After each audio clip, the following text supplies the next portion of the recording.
राधे राधे भक्तों, आज से कार्तिक मास की शुरुआत हो गई है। तो आज हम कार्तिक मास महात्म्य की कथा का पहला अध्याय सुनेंगे। तो चलिए शुरू करते हैं।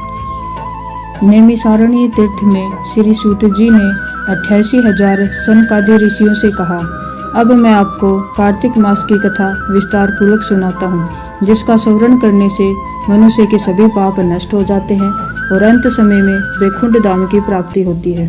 सूत जी ने कहा, श्री कृष्ण जी से अनुमति लेकर देवर्षि नारद के चले जाने के पश्चात सत्यभामा प्रसन्न होकर भगवान कृष्ण से बोली, हे प्रभु, मैं धन्य हुई, मेरा जन्म सफल हुआ। मुझ जैसी त्रिलोक के सुंदरी के जन्मदाता भी धन्य है, जो आपकी 16,000 स्त्रियों के बीच में आपकी परम प्यारी पत्नी बनी। मैंने आपके साथ नारद जी को यह कल्पवृक्ष आदि पुरुष विधि पूर्वक दान में दिया, परंतु वही कल्पवृक्ष मेरे घर लहराया करता है। यह बात मृत्यु लोक में किसी स्त्री को ज्ञात नहीं है। हे त्रिलोकीनाथ, मैं आपसे कुछ पूछने की इच्छुक हूँ। आप मुझे कृपया कार्तिक महात्म्य की कथा विस्तार पूर्वक सुनाइए, जिसको सुनकर मेरा हित हो और जिसके करने से कल्प पर्यंत भी आप मुझसे विमुख न हो। सूत जी आगे बोले, सत्यभामा के ऐसे वचन सुनकर श्री कृष्ण ने हंसते हुए सत्यभामा का हाथ पकड़ा और अपने सेवकों को वहीं रुकने के लिए कहकर विलास युक्त अपनी पत्नी को कल्पवृक्ष के नीचे ले गए। फिर हंसकर बोले, हे प्रिय, 16,000 रानियों में से तुम मुझे प्राणों के समान प्यारी हो। तुम्हारे लिए मैंने इंद्र एवं देवताओं से विरोध किया था। हे कांते, जो बातें तुमने मुझसे पूछी है उसे सुनो।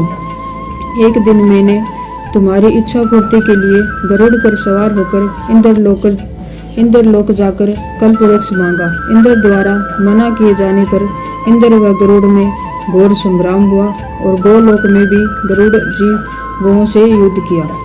गरुड़ की चोंच की चोट से उनके कान व पूंछ कटकर गिरने लगे, जिससे 3 वस्तुएं उत्पन्न हुई। कान से तंबाकू, पूंछ से गोभी और रक्त से मेहंदी बनी। इन तीनों का प्रयोग करने वालों को मोक्ष नहीं मिलता। तब गौओं ने भी क्रोधित होकर गरुड़ पर वार किया, जिससे उनके 3 पंख टूटकर गिर गए। इनके पहले पंख से नीलकंठ, दूसरे से मोर और तीसरे से चकवा चकवी उत्पन्न हुई। हे प्रिय, इन तीनों का दर्शन करने मात्र से ही शुभ फल प्राप्त होता है।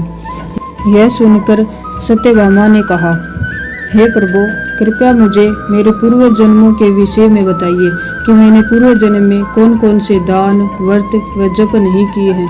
मेरा स्वभाव कैसा था, मेरे जन्मदाता कौन थे और मुझे मृत्यु लोक में जन्म क्यों लेना पड़ा। मैंने ऐसा कौन सा पुण्य कर्म किया था जिससे मैं आपकी अर्धांगिनी हुई। श्री कृष्ण ने कहा, हे प्रिय, अब मैं तुम्हारे द्वारा पूर्व जन्म में किए गए पुण्य कर्मों को विस्तार पूर्वक कहता हूँ, सुनो।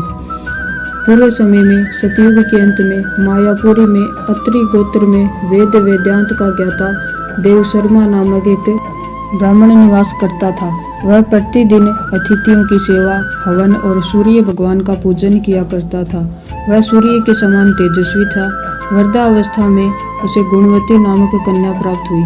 उस पुत्रहीन ब्राह्मण ने अपनी कन्या का विवाह अपने ही चंद्र नामक शिष्य के साथ कर दिया। वह चंद्र को अपने पुत्र के समान मानता था और चंद्र भी उसे अपने पिता की भांति समान देता था।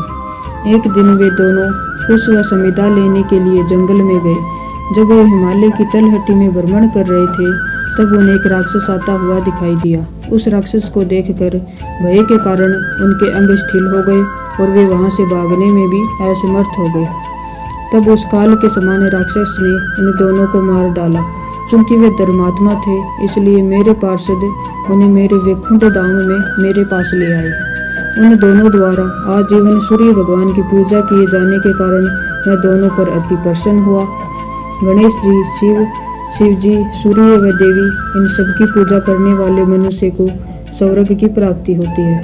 मैं एक होता हुआ भी काल और कर्मों के भेद से 5 प्रकार का होता हूँ। जैसे एक देवदत्त, पिता, भ्राता आदि नामों से पुकारा जाता हूँ। जब वे दोनों विमान पर आरूढ़ होकर सूर्य के समान तेजस्वी रूपवान चंदन की माला धारण किए हुए मेरे भवन में आए, तो वे दिव्य भोगों को भोगने लगे।